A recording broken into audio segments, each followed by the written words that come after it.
Selamat pagi buat teman-teman saya di mana saja berada, dari Sabang sampai Merauke, dari Pulau Miangas hingga Pulau Rote. Kita kembali lagi bersama Anak Medan Bersuara. Sebelum saya lanjut, izinkan saya mengucapkan yang selalu saya ucapkan buat teman-teman di mana saja berada. Assalamualaikum, salam sejahtera bagi kita semua. Shalom, Om Swastiastu, Namo Buddhaya, salam kebajikan, salam Pancasila. Pagi menjelang siang ini, teman-teman, saya akan membawa satu konten yang tidak mengarah kepada tentang politik dan korupsi dan sebagainya. Saya hanya sangat tertarik agar kepedulian kita terhadap hal-hal yang meresahkan masyarakat itu ada. Apakah tentang pembunuhan, apakah tentang pencurian, bahkan baru-baru ini ada seorang mantan TNI yang sudah dipecat melakukan penjualan senjata merek Pindad atau merek kita atau merek Republik Indonesia yang kita bangga-banggakan. Dan anehnya ini sudah dilakukan beberapa kali. Mantan TNI yang dipecat ini dipecat karena dia juga terduga melakukan penjualan senjata kepada kelompok separatis atau KKB yang berada di Papua. Untuk lebih lengkapnya teman-teman, agar kita mengetahui, dan itulah saya mengingatkan, jangan hanya berita-berita tentang politik, hal-hal yang lain, kita lupa akan berita-berita yang harus kita angkat di dalam konten dan di dalam medsos. Agar kita saling berinteraksi lewat konten, lewat komen, lewat share, like, agar negara kesatuan Republik Indonesia tetap terjaga. Untuk itu, lebih baik saya tampilkan dulu ya teman-teman, agar lebih singkat ya, sebentar ya teman-teman.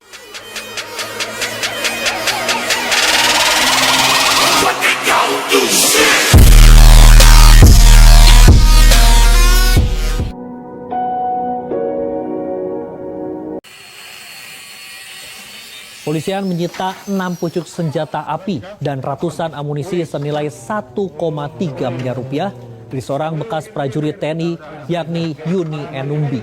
Rencananya senjata dan amunisi itu akan diselundupkan ke kelompok kriminal bersenjata atau KKB di Puncak Jaya, Papua Tengah. Dalam operasi yang dilakukan pada 1 hingga 7 Maret ini, terungkap Yuni Enumbi dipecat dari TNI sejak 2022 akibat kasus jual beli senjata api. Dalam aksinya pemirsa, Yuni melibatkan 2 orang dalam pengantaran menggunakan mobil menuju Puncak Jaya. Polisian juga mengungkap 6 senjata api yang disita dari Yuni Enumbi merupakan produksi PT Pindad. 2 pucuk diantaranya merupakan senjata laras panjang berjenis SS1 dan 4 pucuk pistol berjenis G2. Selain itu ada 882 amunisi serta uang tunai senilai 369 juta rupiah yang disita dalam pengungkapan ini. Yuni Enumbi mengaku seluruh senjata dan amunisi ini dibeli seharga 1,3 miliar rupiah dari luar Papua dan akan dibawa ke KKB Puncak Jaya pimpinan Leri Mayu Telenggen. Gimana teman-teman? Dari senjata itu adalah merek Pindad, artinya buatan negara kita, buatan Republik Indonesia yang kita banggakan. Yang perlu kita cermati di dalam pembongkaran kasus tadi adalah, coba ingat gak pada waktu Pak Prabowo bertemu dengan beberapa kepala negara termasuk Australia, Selandia Baru, Papua Nugini. Ini apa fungsinya, termasuk Malaysia, Brunei Darussalam? Maksudnya adalah menjaga tatanan keamanan yang ada di negara kesatuan Republik Indonesia. Dengan kata lain, untuk membantu negara Republik Indonesia menjaga keamanan, kenyamanan agar tidak ada gerakan atau riak-riak yang dilakukan kelompok separatis. Artinya menyetop suplai bantuan-bantuan mungkin dari negara-negara luar.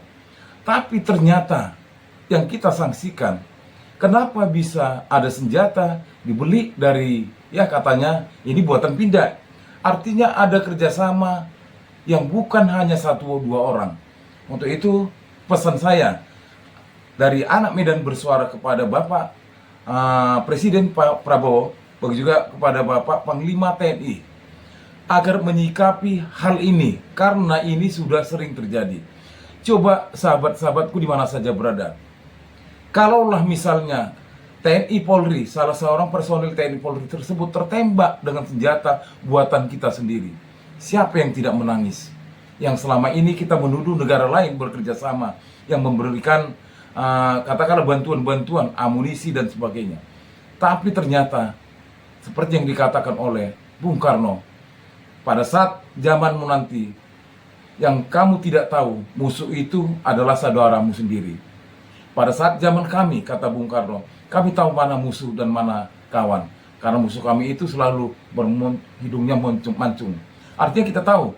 Jadi kesimpulannya di akhir konten saya ini, buat teman-teman di mana saja berada, baiknya kita sesama konten kreator, marilah kita tetap mengangkat beberapa berita-berita yang bisa membuat dan mengingatkan kita tentang kecintaan terhadap NKRI, termasuk saudara-saudaraku yang berada di Papua. Untuk itu, Bapak Presiden Prabowo difokuskan agar tidak terjadi lagi hal seperti itu dan dilakukan pembangunan di segala sektor, dan tidak boleh dilakukan efisiensi anggaran yang terkhusus buat adik-adik kami yang di Papua untuk menempuh pendidikan baik tingkat TK, SD, SMP, SMA, bahkan tingkat kuliah, bahkan lapangan pekerjaan. Baiklah teman-teman ya, jadi semoga apa yang saya berikan ini bisa teman-teman bantu melalui lewat komen ya, lewat share terlebih ya, agar teman-teman kita bisa mengetahui, dan lewat like serta subscribe agar konten saya ini bisa semakin besar dan menggunakan peralatan-peralatan yang jauh lebih baik agar kualitas video saya jauh lebih baik. Terima kasih teman-teman. Salam sehat buat kita semua. Salam perjuangan. Merdeka, merdeka, merdeka. Hidup rakyat Indonesia.